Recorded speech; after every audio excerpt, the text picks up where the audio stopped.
The most common type of moss is a leafy green one called a gametophyte.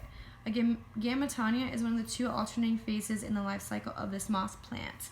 So the male genotype, or genophyte, N, which is this whole thing, produces male gametes, which in other words is sperm, which is these little guys right here.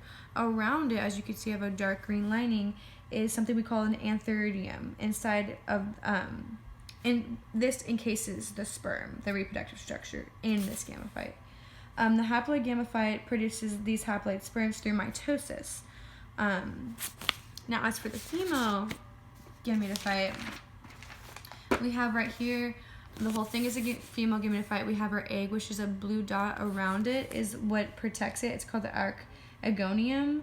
So, like the sperm, the eggs are haploid and produced through mitosis. Now, in order for these to fertilize, we need some water. So, as you can see here, we have the sperm inside water. So the water carried the sperm to the female egg, right?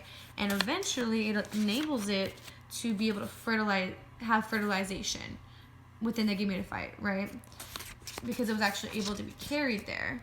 Now what this forms is what we call a zygote. So right here, that's our zygote, which is the first of this generation. The generation is called a sporophyte generation.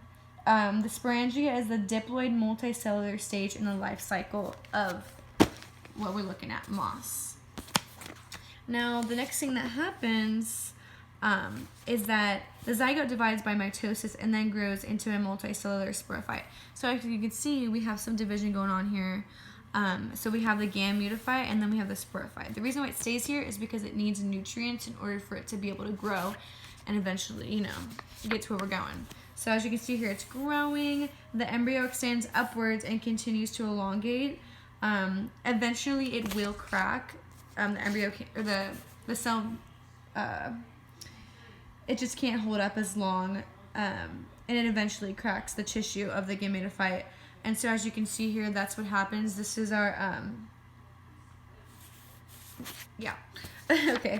And so the next thing that happens here is, as you can see, the top of this, this is a callipitra, and what grows underneath it, which is what this is a sporangia. So this is filled with thousands of spores. These spores are haploid and are produced when the diploid cells of the sporophyte undergo meiosis. And then eventually what will happen is the top of the sporangium is going to shed, and it reveals a ring-like, teeth-like structure holding the spores. Every time they receive water, they're going to arch in and out. And every time the teeth open up, spores are released. So once we have these spores releasing here, they're going to go eventually back into hopefully a moist area where they could grow. And what's going to happen is it's going to lead to the next haploid gametophyte generation. The gametophyte in this generation will make and continue alternations of generations.